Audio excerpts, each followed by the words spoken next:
Hello everyone, welcome to today's news chapter. Before beginning with the prelims practice question, let us discuss about a very important term which can be asked in the prelims examination of 2024. The term is bottom trawling. Before explaining the term, let me give you a brief context so that it will be easy to understand. So, in the recent times, there has been regular news that the fishermen from Tamil Nadu has been captured by the Sri Lankan Navy.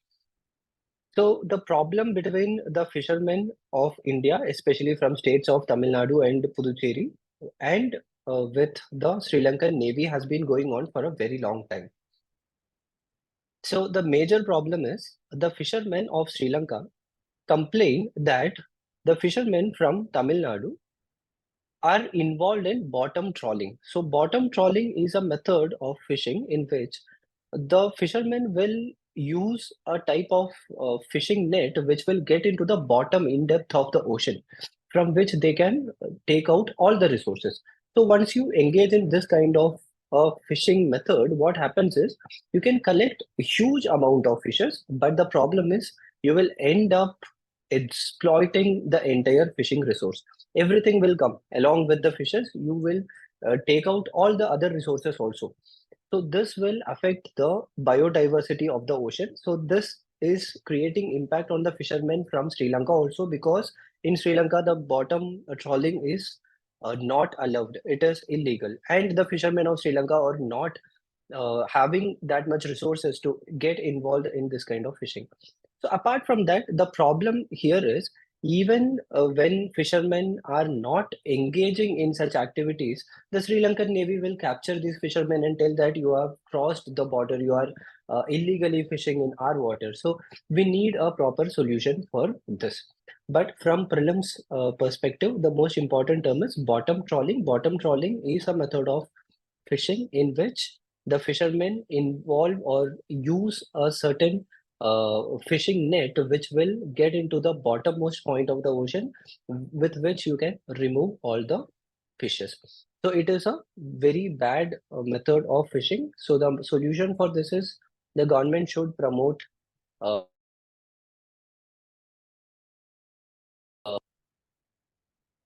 sustainable fishing. So let's begin with the prelims practice question of the day. Four statements are provided. Which among the following statement is associated with the 104th constitutional amendment of the Constitution of India? You need to know the recent amendments, and that's why this question has been given. Removal of the reserved seats for the Anglo-Indian community in the Lok Sabha and State Assembly is the right answer to it. Providing reservation to economically weaker section was 103rd constitutional amendment. Removal of the power of the states to identify socially and educationally backward, there was no amendment of such. And the final statement, center to compensate states for any revenue loss due to implementation of GST, that was 101 constitutional amendment. So try to go through the recent amendments and try to remember all the recent amendments. It's very important for the examination point of view. National Credit Framework, the CBSE has recently told all the state governments to check, all the schools to check how to implement National Credit Framework. So what is the basic idea behind this? At present, in schools, the schools are conducting examinations for the students and they are giving marks, grades, etc. But CBSE thinks that this is not the right way to do it. And the government has also told in several documents, especially the National Educational Policy of 2020, that giving more importance to examination, giving more importance to marks, etc., is not going to make the students productive. It's not going to make the students creative. So we need to give importance to skill development. The National Credit Framework is that kind of an initiative. The aim is to bring the entire educational system from school till university into the academic credit regime, giving a certain amount of credit for the amount of work they have done. So if I am spending around 40 hours in school, for that, I should be given some credit because I have spent that much time to learn something. So that is how the National Credit Framework works. So in academic year will be defined based on the number of hours a student has put in. The credit level is going to start from class 5. Such things are very important for prelims. The credit levels will be starting from class 5 onwards, and then it will continue until the post-graduation doctorate level also. The credit level will increase by 0.5 for every year of learning.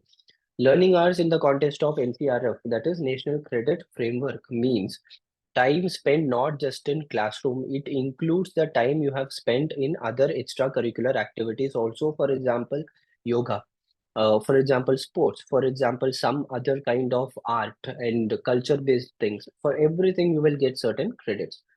Apart from that, the most important point, this point was discussed in the National Education Policy of 2020 also, free entry and exit. When, for example, if I have taken the engineering course and within 1 year I feel that engineering is not my thing, I need to go for something else, I need to pursue some other field. So I should have the independence to drop out of engineering and then uh, pursue something else. But the credits will have to be deposited. It should not be like I have spent the entire year as a waste. So that should not happen. So that's what this National Credit Framework is going to provide us.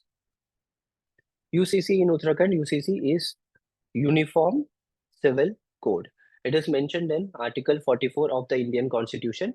Article 44 comes under the directive principles of state policy. It is not a fundamental right, or it is not a constitutional right. It is not even a statutory right. It comes under the directive principles which can be implemented by the state whenever it feels is the right time to do so. So in Article 44, it is told that the state should pursue to try to implement Article 44 at the right time. Article 44 talks about Uniform Civil Code. That means every religion, without considering religious bias, everyone should have equal law when it comes to certain civil matters such as marriage, divorce, adoption, and inheritance. In these kind of matters, we need we should have same law for everyone. At present, separate personal laws are there. Hindu code is there. Muslim personal law is there. So these things create a lot of confusion because we cannot give importance to religion when it comes to civil matters such as marriage, divorce, etc. If you remember, few years ago, a couple of years ago, the Supreme Court told that triple talaq is unconstitutional. So it was earlier protected by the law. It was coming under the Muslim personal law. Later, the Supreme Court told that it is discriminatory against women, so we cannot follow that. So instead of having separate laws, it's better to have a single law that is called as Uniform Civil Code.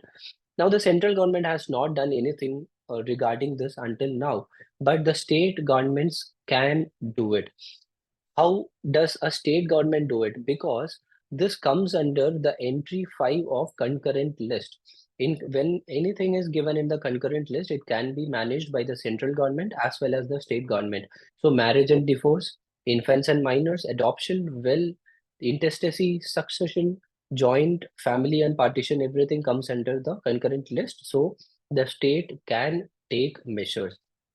Article 162 tells that the executive power of a state extend to any matter with respect to the legislature of the state has power to do so. So if the legislature of a state has the power to do anything regarding a particular matter, the executive power will also extend to that. So one another point related to the UCC is the Shah Bano case of 1985. In 1985, Supreme Court told that it is the duty of the government to implement the UCC. So it urged the government to do so, but until now we have not done anything. So it is the responsibility of the government to come up with a law when we talk about Uniform Civil Code. Khaladan multimodal transport transit transport system. So Khaladan Multimodal Transit Transport Project is a project which was pursued by India and Myanmar, especially for two specific reasons. The most important reason is to develop good economic relationship between India and Myanmar, and another very important reason is about the northeastern states of the country. India wanted to develop economically the northeastern states of the country, but we face a major challenge, that is the logistics. Because if you look at the map of India, Indian mainland and the northeast are divided or are linked with a small a strip of land which is called as the Chicken Neck Corridor. It passes through the top of Bangladesh, the northern side of Bangladesh. So it becomes very difficult to carry all the goods through this corridor, that too through road. It becomes very difficult. So what we have thought about it is that we have a big fort in Kolkata.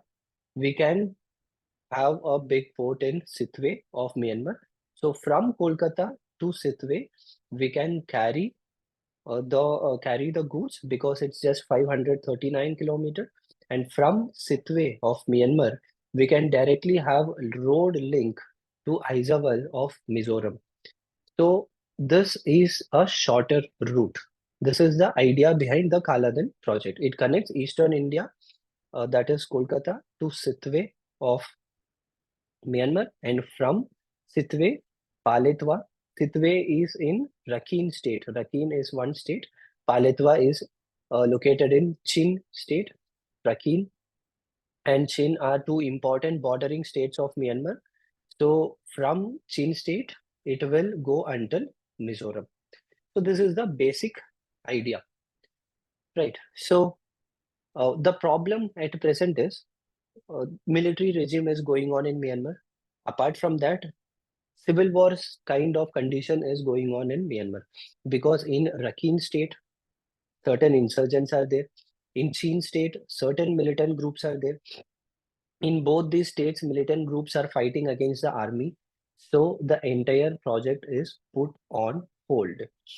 Here, about the story and everything, you don't have to know, but then the basic information, what is Kaladan project is very important.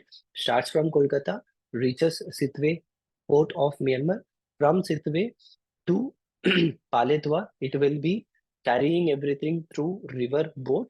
From Paletwa to Mizoram, we will develop road linkages. So this is the basic idea behind the project. You need to remember everything. Mains practice question of the day. Critically examine the scope of implementation of Article 44 of Constitution of India throughout the country. Major problems are there when we talk about the Article 44.